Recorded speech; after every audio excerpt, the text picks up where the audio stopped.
Oi, gente.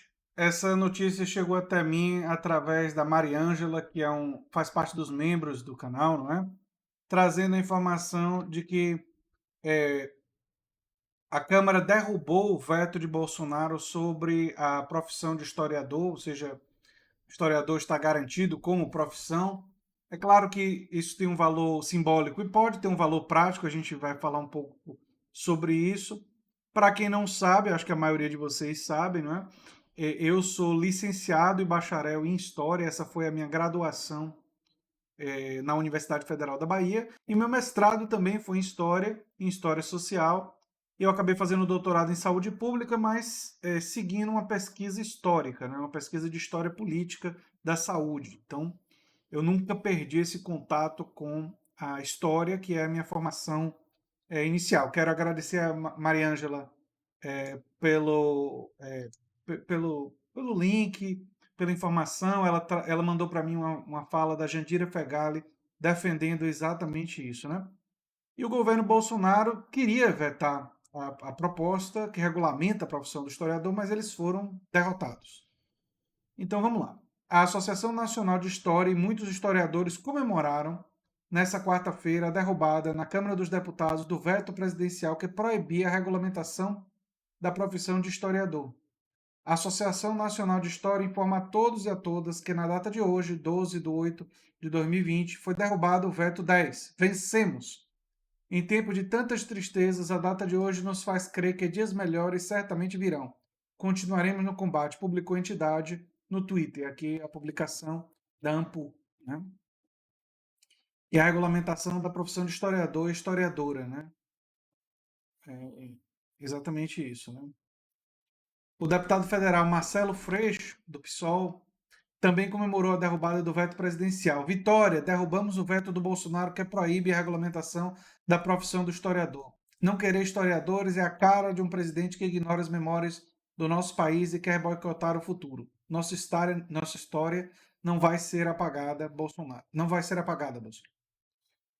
É excelente, Marcelo Freixo. Meus parabéns aí pela fala. Né?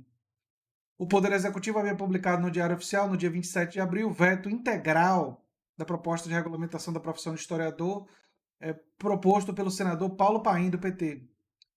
Ao recomendarem o veto, o ministro da Economia e da Advocacia Geral da União alegaram que disciplinar a profissão de historiador com imposição de requisitos e condicionantes restringe o livre exercício profissional e fere o princípio constitucional que determina ser livre a expressão da atividade intelectual, artística, científica e de comunicação. Não, simplesmente define que existem especialistas na área, assim como existem biólogos, né? Então, existe uma pessoa que é especialista em história. Existem pessoas que não são historiadores de profissão que podem desenvolver trabalhos históricos e serão respeitados por isso se fizerem. Jornalistas, outros intelectuais, mas não serão historiadores do ponto de vista formal, é só isso.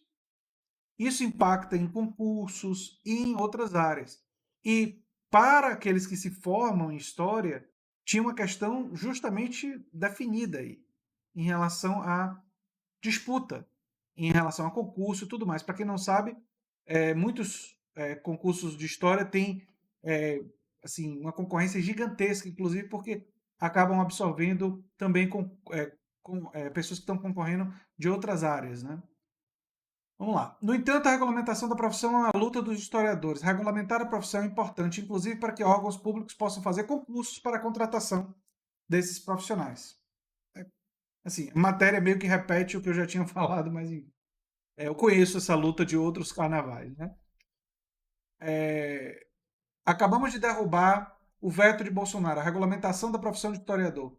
Essa profissão responsável pela preservação da memória do nosso povo precisa ser valorizada.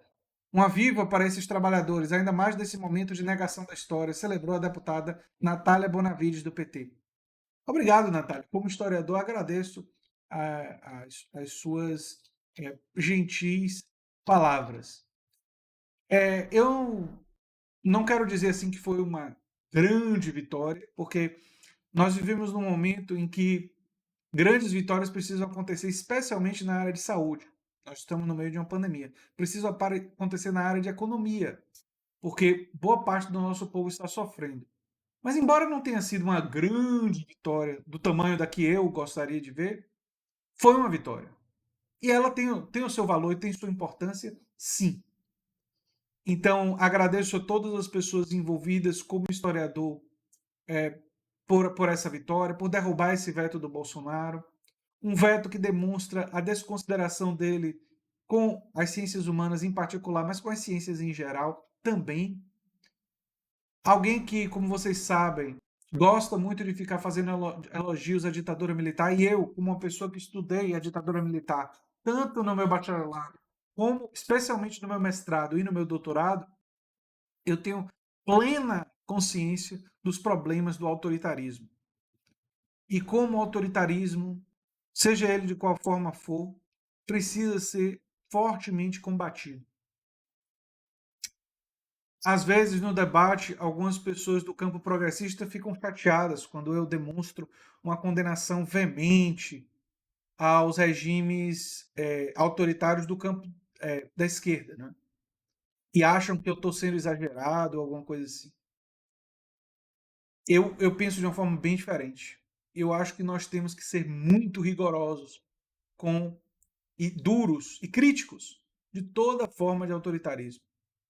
A concentração excessiva de poder e o autoritarismo de regimes militares, como foi o caso brasileiro e outros pela história, e os autoritarismos que existiram no campo progressista, eles precisam ser conhecidos e precisam ser criticados pelo seu autoritarismo, pela sua falta de liberdade de expressão, pela perseguição que realizaram e pelos presos políticos que tiveram. E a condenação tem que ser firme, tem que ser veemente, sim. Até para deixar claro que pessoas como eu, e espero muito de vocês, fazemos parte de uma esquerda radicalmente democrática que não faz concessões com questões e princípios da liberdade. Na verdade, nós nos opomos, boa parte da direita, porque eles aceitam e defendem ditadura em outros espaços, como, por exemplo, a ditadura do espaço de trabalho, onde alguém pode te negar plano de saúde ou negar a sua renda, pode te demitir e te jogar numa situação absolutamente dramática. O diferencial de poder que existe na nossa sociedade e nas sociedades em geral é um grande problema para os democratas radicais. Nós queremos, e aí eu falo fazendo parte de uma tradição, nós queremos uma sociedade muito mais democrática na política, na economia. Nós queremos uma democracia não só política, mas econômica, social, cultural. E nós queremos que isso estimule a ciência, a arte, o desenvolvimento do espírito humano. O ser humano poder, todos, na verdade, terem a oportunidade de desenvolver ao máximo as valências e as potências que tem. Porque cada um tem potências e valências diferentes. Mas, infelizmente, muitos entre nós não têm a oportunidade de desenvolver essas potências. E é exatamente o estudo da história que foi muito importante para solidificar essa perspectiva em mim. Uma perspectiva que rejeita frontalmente toda forma de autoritarismo, que rejeita todas as ditaduras, sejam de direita, de esquerda, não importa. E que defende radicalmente que o problema que nós temos na nossa sociedade é falta de democracia política e falta de democracia na economia. Eu sempre achei interessante a observação que as pessoas dizem defender a democracia, mas aceitam uma ditadura no ambiente de trabalho. E nós temos que caminhar para modificar isso. E aqueles que chamam a ditadura do espaço de trabalho de trocas voluntárias usam de um eufemismo absolutamente cruel. Porque é patentemente óbvio que existem elementos de coerção no ambiente de trabalho. Se alguém pode tirar o seu sustento e aquilo que você precisa fazer para poder alimentar a sua família, esse trabalho não é um trabalho verdadeiramente livre. emancipação da classe trabalhadora vai acontecer quando ele for de fato livre e quando você estiver participando de uma produção junto com pessoas com níveis de poder mais equilibrados, né? Poder sobre o que você está produzindo. Enfim. E foi o estudo da história que me fez defender as ideias que eu defendo. Eu sou muito agradecido aos meus professores e às minhas experiências enquanto historiador, e por isso fico feliz que a Câmara tenha derrotado o Bolsonaro nessa semana, nesse quesito. E queria trazer vocês para começar com uma boa notícia. Se você gosta do que eu faço aqui no canal A Nova Máquina do Tempo, se inscreva, dê um like, compartilhe. Eu sou André Teixeira Jacobina. A gente se vê em um próximo vídeo. Tchau, tchau.